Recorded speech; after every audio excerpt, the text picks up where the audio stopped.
So hey guys, welcome back to my channel. अब जो हम क्वेश्चन समझने वाले हैं ये है लकी बाउंड्रीज। गाइस, अगर आपसे ये क्वेश्चन नहीं हुआ तो इसका मतलब ये है कि आपने कहीं ना कहीं क्वेश्चन को समझा नहीं या फिर आपने इसको पेन पेपर पे ट्राई नहीं किया, क्योंकि क्वेश्चन काफ़ी आसान था।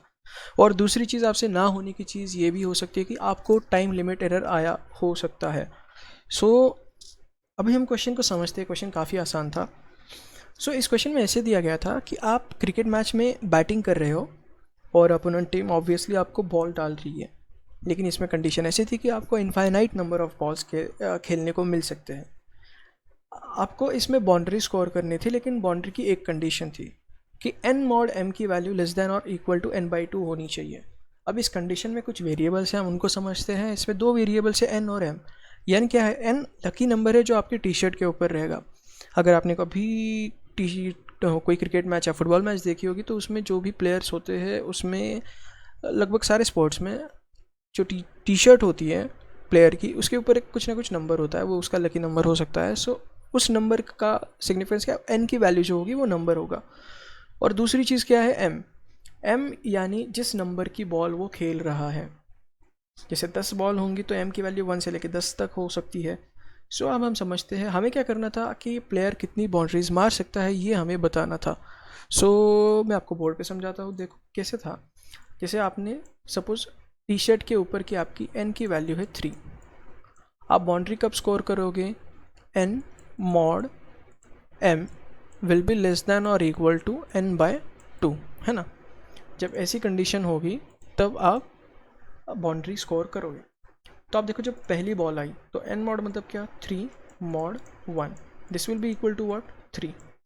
और वैसे n/2 की वैल्यू कितनी होगी? 3/2 यानी 1, क्योंकि ये इंटीग्रल डिवीजन है, इसमें आप सिर्फ फ्लोर वैल्यू कंसिडर करते हो।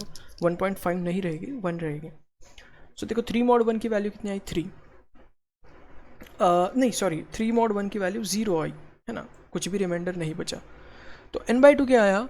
1। क्या ये 1 से लेस दैन और इक्वल टू है? हाँ, ये कंडीशन है। तो इस बॉल पे आपने बाउंड्री मार दी।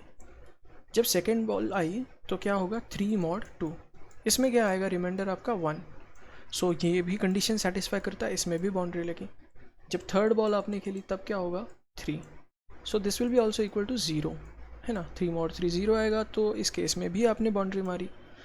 लेकिन जब n से बड़ी वैल्यू आती चलेंगी, जैसे 3 मॉड 4 हो गया, है ना, जैसे 3 मॉड 4 आया तो इस केस में क्या आएगा? 3। 3 मॉड 5 आएगा, इस केस में क्या आएगा? 3। तो 3 से जब बड़ी वैल्यूज़ के साथ आप डिवीजन करोगे, मॉड करोगे, तो उसमें तो रिमाइंडर 3 बचेगा ही बचेगा। तो वो तो कंडीशन फेल हो जाती है n/2 के साथ। तो मतलब आप बाउंड्रीज जब तक n की वैल्यू है तब तक ही मारते रहोगे, 1 से लेके n तक। इसका मतलब आपका आंसर क्या आएगा? n ही आएगा। तो आपका आउटपुट क्या कराना था? जो आपके जर्सी का ऊपर का लकी नंबर होगा वही लकी नंबर आपका आंसर रहेगा। आप किसी भी सैम्पल टेस्ट केस के साथ आप पेपर पे भी ट्राई कर सकते हो, यही आपका आंसर है। आई होप आपको ये अब सोल्यूशन समझ में आ चुका होगा। फिर भी हम कोड को देखते हैं। देखो, कोड में जब हम जाएंगे तब आएगा कि आपने तो पहले नंबर ऑफ टेस्ट केसेस का इनपुट लिया, तो एक लूप में चले जाओगे। आपने हर वक्त पे एक क्या लिया? इनपुट लिया, जर्सी के ऊपर का नंबर, जो कि n की वेरिएबल में हम स्टोर करेंगे, और आपने वही इनपुट लिया। ये बाकी की चीज़ें किसी काम की नहीं है। अगर आप बाकी चीज़ों में चले जाते हो, लूप में चले जाते हो, आप वो n मॉड की कंडीशन लगाते बैठोगे तो आप TLE में फंस जाओगे, आपका सोल्यूशन एक्सेप्ट नहीं होगा। Thanks a lot for watching guys. अगर आपने ये वीडियो यहाँ तक देखी होगी तो ज़रूर लाइक कर देना, सब्सक्राइब भी कर सकते हो अगर आपको लगता है कि इस चैनल के ऊपर का कंटेंट आपको कुछ हेल्प कर पा रहा है। Once again thanks a lot for watching.